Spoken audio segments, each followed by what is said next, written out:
What's up, folks? I'm out at Sweetwater today with my friends at Suhr, and we are here to show you this fine beast right here. This is the Suhr PT15 IR amplifier. This is my signature amplifier, and we're really proud of this amp. It was a number of years in development, and I'm really proud of the fact that we were also the first company to bring to market an amplifier like this. And what do I mean by that? Well, this amplifier actually marries a tube amplifier, a traditional tube amplifier, 3 channels, all tube, with a digital back end. So you've got a selection of impulse responses in there, and you've got a built-in Suhr Reactive load box. And that means that you can take a great high-quality speaker simulated output out of this amplifier and go straight to a recording interface or to a PA system. No microphones required, unless of course you want to use them, like we are here today, so we can show you what the sound of the matching signature cabinet sounds like as well. But yeah, basically this is an amplifier that makes the cabinet optional. You know, with most tube amplifiers in the past, you always had to plug in a cabinet, and they tell you, oh, you'll blow up your amplifier if you don't plug it into a speaker cabinet. Well, this one, if you don't actually plug in the speaker jack in the back, you're totally fine. You can actually run it just with headphones. There's a headphone jack on the front. So this is an amplifier that you could use in a hotel room or backstage to practice with no speaker cabinet necessary. And then you could take it out, walk on stage, pop it on top of a cabinet, optional, you don't have to. Plug it direct into the PA, plug it into the cabinet, whatever you want to do. It just makes it super versatile and easy to use in a number of different situations. So let's talk about the amplifier first, like the sound of the channels in the amplifier and the sound of the amp itself. So sort of the traditional tube amp aspect of this product. Channel 1 is an optimized kind of deluxe American clean situation. Basically made to sound terrific with pedals, great on its own, and yeah, it kind of eats pedals for breakfast. It just sounds terrific with your drives and compressors and all that good stuff. Really nice, juicy, clean sound. If that's the only thing that was in this amp, you know, it would be a great amplifier. I really believe that to be true. It sounds great. But not only do you get that, you get channel 2 and 3, which are terrific British voiced overdrive channels. Just really killer. Think 68 plexi all the way through to modded 80s kind of British amp tones. It's all in there on channel 2 and 3. Now you get an individual bright switch on channel 1, 2, and 3, so you can reconfigure the tone each channel for, you know, your different guitars and whatnot, set the brightness however you like. Channel 1's got its own EQ, it's a bass and treble EQ, and then channel 2 and 3 have a shared bass, middle, and treble EQ tone stack. And then as far as these two controls over here, this is an overall master volume to set the overall level of the amplifier, and then you've got a master presence control there for all 3 channels as well. The amp has 5 12AX7 tubes in it, as well as 2 6v6 for the output. It's a 15-watt amplifier, but we rate this really conservatively. It is surprisingly loud and punchy. This doesn't sound like your daddy's 15-watt little combo or whatever. This sounds like a big, you know, smoking tube amp.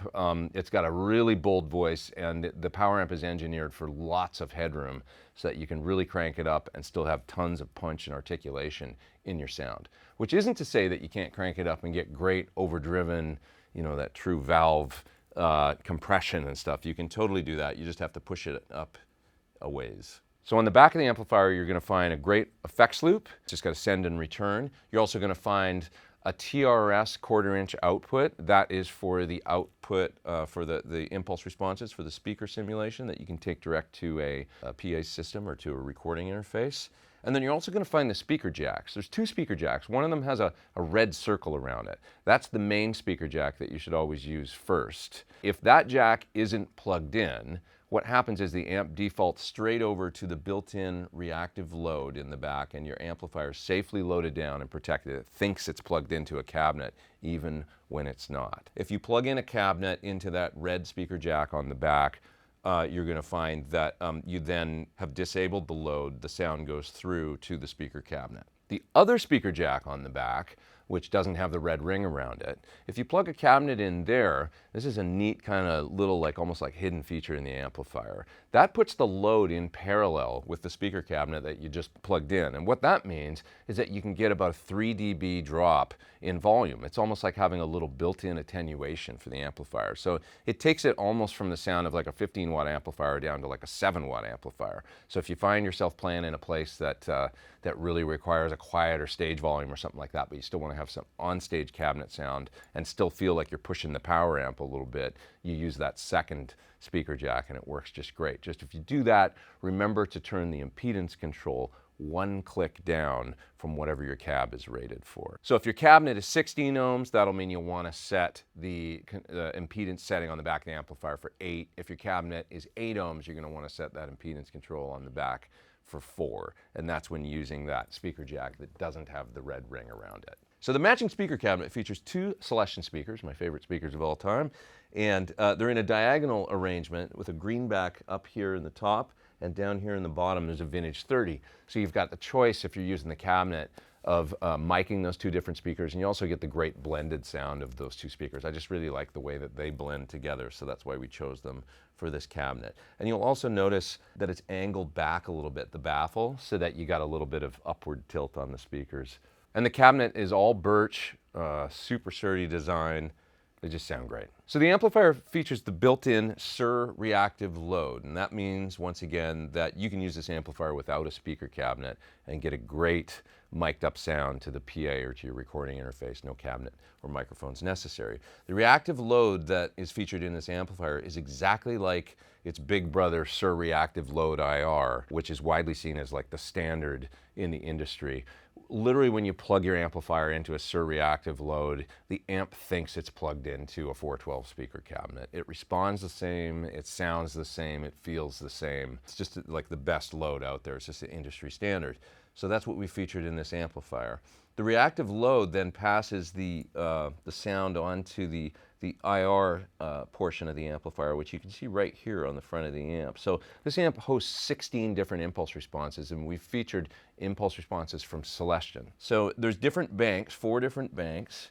On the switches right here, I can switch between the 4 different banks, and then within each bank, I can switch between 4 different impulse responses. So let me go to the first bank here. That sound that loads up right there with the 1 blue light on and the 1 orange light on, that's an impulse response of a 412 cabinet with greenbacks in it, mic'd up with a 57 and a Royer 121. We just thought it was the great sort of baseline IR to start with when you turn on the amplifier. As I switch through the different IRs in that bank right here, I've just got different variations of greenback in 412 with different microphones. So this is a slightly darker version of that same sound. If I go to the third one here, it's now just an SM57 in what Celestion calls their balanced position on the greenback speaker.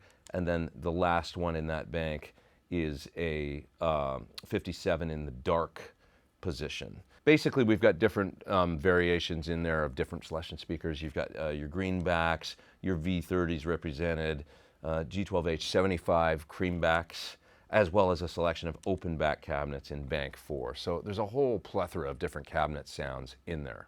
Now there's a USB out on the back of the amplifier. If you want to hook the amp up to a computer, it shows up like a hard drive on your desktop, and you can actually go in and switch out the impulse responses if you want to. You may never find yourself doing that, because you might find the IRs that we've included really kind of run the gamut and cover all the bases that you could need. But if you want to, you can try different impulse responses, and we've included that feature. So as I play through these examples, you're going to see on the screen some text that gives you indication of whether you're hearing the mic'd up speaker cabinet here, we've mic'd up the greenback speaker, or whether you're hearing the impulse responses and the direct out, so that you can listen and kind of compare and hear some of the different sounds. Also, a really cool feature is that per channel, channel 1, channel 2, channel 3, you can select what impulse response that you want active. As I'm switching through the channels here, right now the amp is on channel 2. I'm on the 412 greenback 57 121 combo. Switching over to channel 3, I'm now on a vintage 30 with a single 57 in what Celestion calls the dark position. As I go over to channel 1, I'm now on an open back cabinet. I believe it's a Celestion V-type in a 112 Suhr cabinet. So it's just really cool because you can have an optimized speaker cabinet for each channel. And let's say you're playing a gig. Well, through the PA, it sounds like you've maybe got 3 different speaker cabinets up there on stage. Pretty deluxe. So you can have your optimized impulse response speaker cabinet sound for your clean sound, your dirty rhythm, and for your lead sound. So right now I'm on channel 2, and let's say I wanted to have a different impulse response as kind of the default that pulls up. I'll just switch over to this one here. So this is a slightly darker version of the first one that pops up in the first slot. And I want to just store that. Okay, I'm going to push these 2 buttons here. Those 2 lights are going to blink. You'll see the channel light blink a little bit. And now when I change channels and I go back to channel 2, that one that I just selected pulls up there. So it's really easy to select a different impulse response on the fly and kind of store it if you want to make a change on the fly on a gig or on a session or something like that. So right now I'm on an impulse response of a Suhr open back cabinet with a Celestion V-type in it. And this is actually a blend of Celestion impulse responses that I made myself, and it's kind of custom. And so this is the only place you'll actually find this IRs in the amplifier.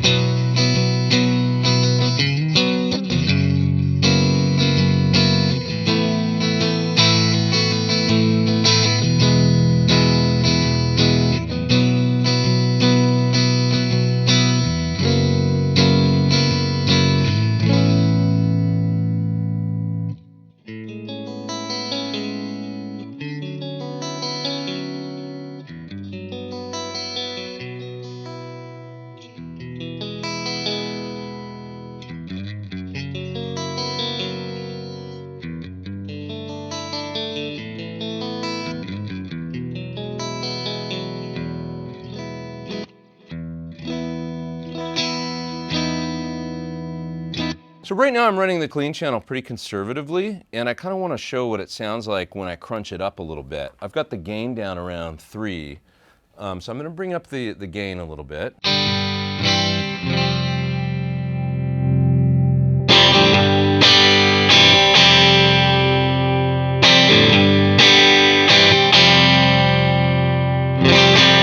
Now if I bring up the master, you're going to hear, the tubes start to compress, and you're going to get into that zone where the 6v6s start to really do their thing and give you some magic kind of squish.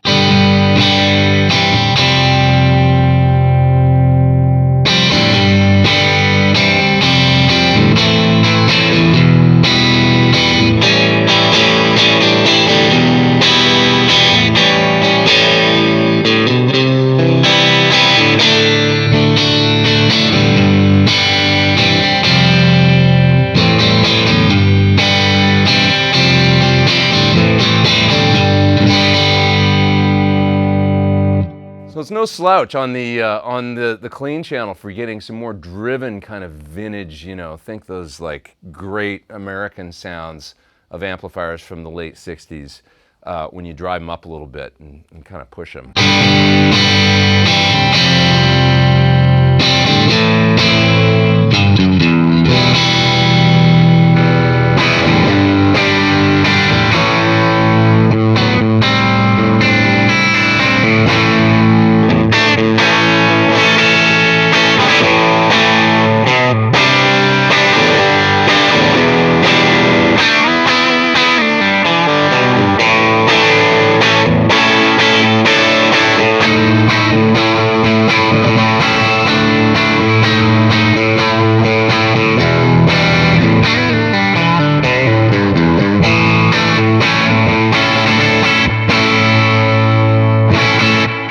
Let's check out channel 2 now. This is kind of your dirty rhythm channel, your crunch channel. I'm going to start with the gain on 5 and with the volume on it's on about 4, the master. Got the bright switch on. And the impulse response I have active right now, if you're hearing the impulse response version of this, is a greenback in a 412 with a 57 and a Royer 121.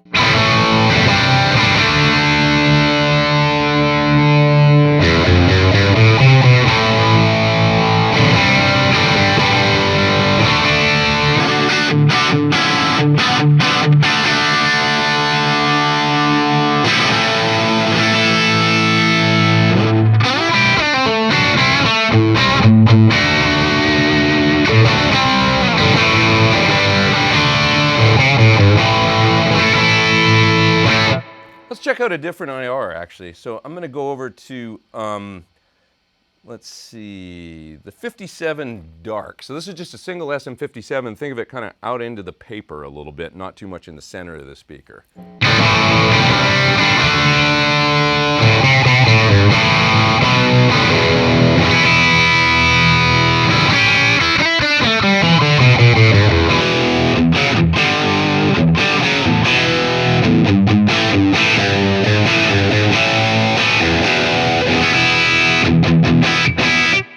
If you decide you like that sound, but you wish it was just a little bit brighter, you got that in there right there. That's the 57 balanced position.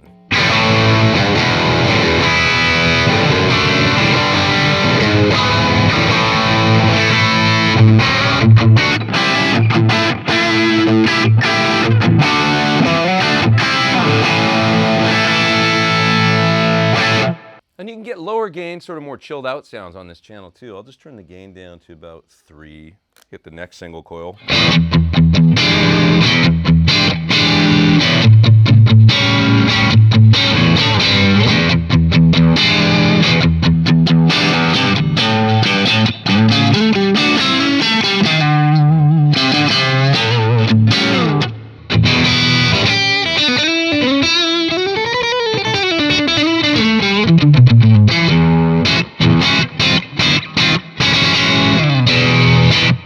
Now, channel 2 and 3 are basically identical. You can just configure them however you want. I always consider channel 2, the blue channel, to be my rhythm channel. But, you know, if you want to set it up for higher gain, you can. You can have 2 identical channels if you want to on 2 and 3. So right now I've got the gain on 2 on, you know, about 3. That's what you just heard it on right now, like with the knob on 3. In other words, 1030, something like that. So let's bring it up higher, up to about 2 o'clock, and you'll hear that. I mean, it's a high gain channel as well.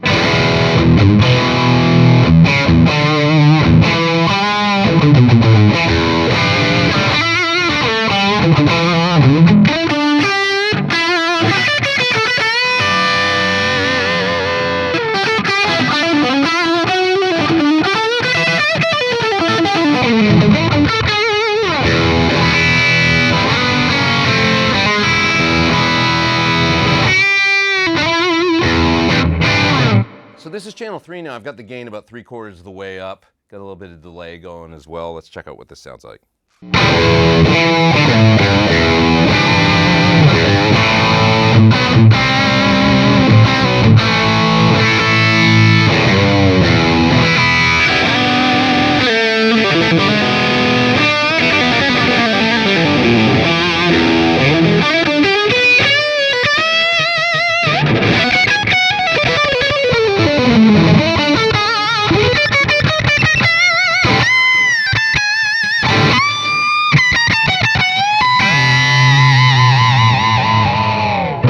So now I'm just boosting the amp a little bit with a Suhr Coco boost, and you can hear what that sounds like.